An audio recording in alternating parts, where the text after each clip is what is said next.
नमस्ते। माइंडफिट चैनल में आपका स्वागत है। आज हम भगवत गीता के अध्याय 2 के 70वें श्लोक को समझेंगे।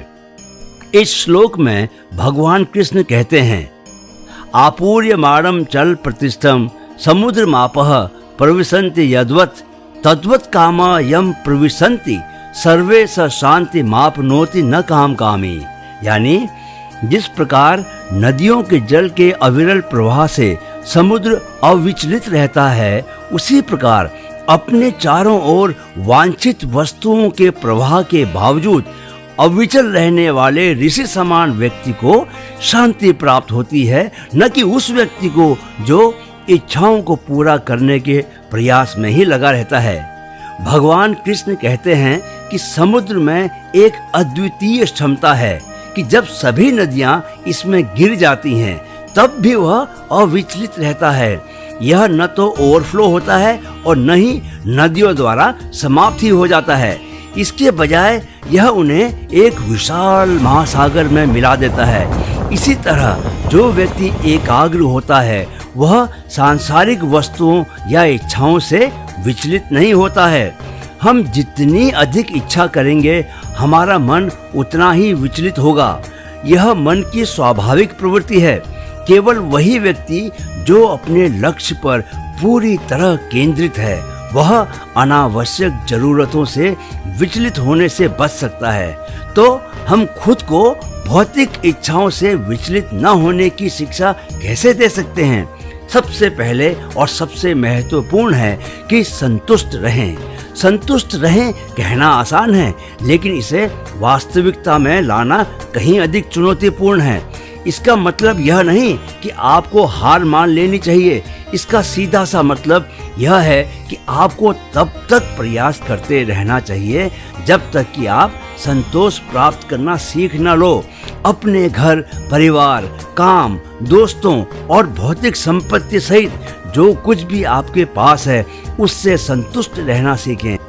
हमारे पास जो कुछ होता है उससे हम असंतुष्ट होते हैं तो हम अधिक से अधिक पाने के लिए तनावग्रस्त हो जाते हैं और अपनी मानसिक शांति खो देते हैं। हम जीवन में छोटी और महत्वपूर्ण चीजों का आनंद बमुश्किल ही उठा पाते हैं। इसके बजाय हम इच्छाओं और चिंताओं के कभी न खत्म होने वाले कुचक्र में फंस जाते हैं। इसके अलावा न्यूनतम चीजों के साथ जीवन जीना सीखें। यह जान लें कि जो जितने कम के साथ जितने आराम से जीना सीख जाएगा वह उतने ही बड़े शहंशाह की तरह जिएगा। विश्लेषण करें और एक सूची बनाएं कि आपको वास्तव में क्या चाहिए और क्या आपके लिए बहुत आवश्यक है। उन सभी वस्तुओं को छोड़ दें जो लंबे समय से अलमारियों में पड़ी हैं लेकिन उपयोग नहीं की गई हैं। इसे किसी ऐसे व्यक्ति को दें जो इसका उपयोग करने में सक्षम हो। जब आप अपने आसपास कम चीजें रखते हैं तो आप देखेंगे कि आप उन बहुत सी चीजों के बिना भी शांति से रह सकते हैं जिन्हें आप कभी जरूरी समझते थे।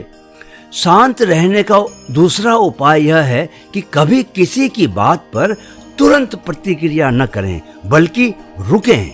हम अन्य लोगों के कार्यों से बहुत जल्दी और आसानी से प्रभावित हो जाते हैं और इसके चलते अक्सर क्रोधित हो जाते हैं या तर्क वितर्क में शामिल हो जाते हैं। इसके बजाय ऐसी स्थितियों में शांत रहना सीखें। खुद को दूसरे व्यक्ति के स्थान पर रखें और उनके व्यवहार के उद्देश्य को समझें। एक बार जब आप उन्हें समझने की कोशिश करेंगे तो आप उनके अप्रिय कृत्यों से विचलित नहीं होंगे। अपने जीवन की ऐसी प्रत्येक स्थिति में जरा ठहर कर प्रतिक्रिया करें ताकि आप कठिन समय के दौरान शांत बने रह सकें। अंत में अपने कर्तव्य का पालन करें, पर फल के उद्देश्य के लिए नहीं। जब आप अपने काम के परिणाम के बारे में सोचना शुरू करते हैं तो आप पहले से ही अपने मस्तिष्क को उसके प्राथमिक लक्ष्य से हटा चुके होते हैं, जो कि कार्य को पूरा करना होता है। इसकी बजाय जिम्मेदारी और समर्पण की भावना के साथ अपने कर्तव्य का पालन करें। इससे आपकी क्षमता और आपके काम की गुणवत्ता में सुधार होगा। केवल वही व्यक्ति जो विचलित नहीं होता है वह अपने कार्य पर पूरी तरह से ध्यान केंद्रित कर पाएगा। इसलिए अपने दिमाग को परिणाम की बजाय काम पर ध्यान केंद्रित करना सिखाएं। इस तरह जिस प्रकार समुद्र में सभी नदियां प्रवाहित होने पर भी वह शांत बना रहता है, वैसे ही जब आपकी अनावश्यक इच्छाएं आपके मन को लुभाती हैं तब भी आप अपने मन की शांति बनाए रख सकेंगे। शारीरिक, मानसिक एवं आध्यात्मिक विकास को हर आयु वर्ग तक पहुंचाने के माइंड फिट के लक्ष्य में अपना योगदान दें। वीडियो अगर पसंद आया है तो अपने दोस्तों और करीबियों से ज़रूर शेयर करें ताकि वे अपने स्वास्थ्य की बेहतर देखभाल कर सकें।